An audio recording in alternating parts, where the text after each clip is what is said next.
Hello and welcome. This is a radio drama depicting a stand on whether or not Andrew Jackson should be on the $20 bill. The drama begins at a rally for Andrew Jackson supporters. Cheese, yes, cheese, has been handed out by Andrew Jackson to those who can vote, in order to gain votes and further support. This presentation is brought to you by the Liberty Bell Radicals. Is that cheese I smell? Looks like you got it all wrong. You're supposed to be leading the cow. Cow isn't supposed to be leading you. Oh, please. Look at the cow you're allowing to lead you. Andrew Jackson? Why, he's a cow if I've ever seen one. Hey now, careful how you speak to people. That right there is a war hero, general, and regular genius. Sure. Looks like he makes cheese to me. So he must be a cow. And he is leading you. Brother, he is no cow. He is for us. He fights for the common folk like you and me. And he deserves your vote just as much as he deserves mine. Why should I vote for him? All he seems to do is bribe people with cheese to vote for him. And it sure looks like you were paid off. The presidency of Andrew Jackson was not only important to those who could vote, it was also very important to the women of the time. Basically, Andrew Jackson fought for the common man, but in a way, he also fought for the common woman. Is your husband at the Jackson rally? Yes, but he took our cow with him. No idea why. You know, there was some talk of putting Andrew Jackson on a $20 bill, but I really can't get into those debates. I mean, it's not like I'm ever going to see a bill of that denomination laying around here, so it really doesn't have an effect on me. But if Andrew Jackson's plan goes through, it will. Cash won't be so tight anymore if Jackson's plan works. He calls it Jacksonian democracy. Yes, but it's not passed. So how will you know if it works? Keep him in office.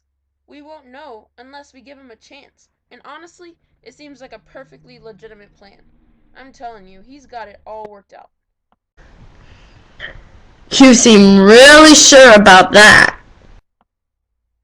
Well, here's one thing. He came from a humble background, so he's not like the rest of those high-talking politicians.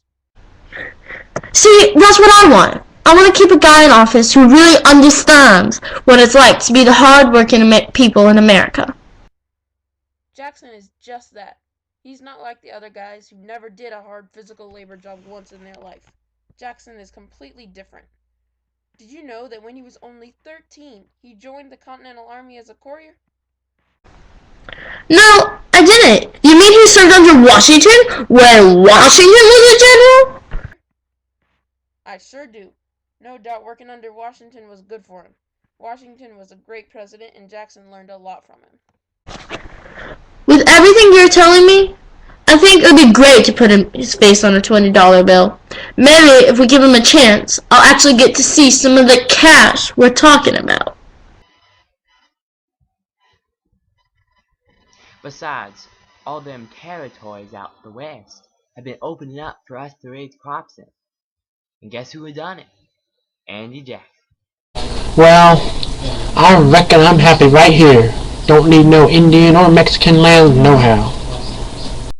Well, now hold up a second. If everyone stays here in the east for long, everyone have less than 1 inch of land.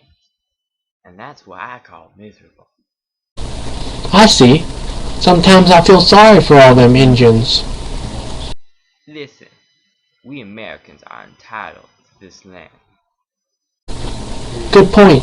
This guy's beginning to sound mighty fine for a bunch of country folk like us. While Andrew Jackson did in fact lead the common man's cause, there's a lot more to him. A great contributor toward Andrew Jackson's fame was racism. He only supported white farmers and promised benefits to white men. While this would not gain one the People's Choice Award of 2012, the majority then was comprised mainly of white farmers. white farmers who did not like African Americans. Besides his own role as president, Jackson tended to not give big government institutions more than their share of dominance, thus not putting restrictions, hindrances, and governmental discouragement on the people farming the way they want to. What kind of big government institutions are we talking about? The National Bank is a prime example.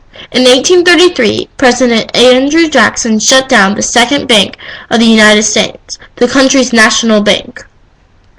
Here, then, he used his executive power to remove all federal funds from the bank in the final salvo of what is referred to as the quote-unquote bank war. Jackson actually survived an assassination attempt. This was in 1835 when a crazy man pointed 2 guns at him, and miraculously, neither of them fired. This led to the formation of the Insanity Defense. Ever heard of the Black Hawk War? Yeah, Andrew Jackson again. It was called a war, but it was really more of a brief conflict between the Sauk Indian tribe and the United States. Andrew Jackson smothered it before it really did become a war. Thank you for listening to Liberty Bell Radical Radio. I hope we have successfully convinced you that Andrew Jackson should, in fact, be on the $20 bill.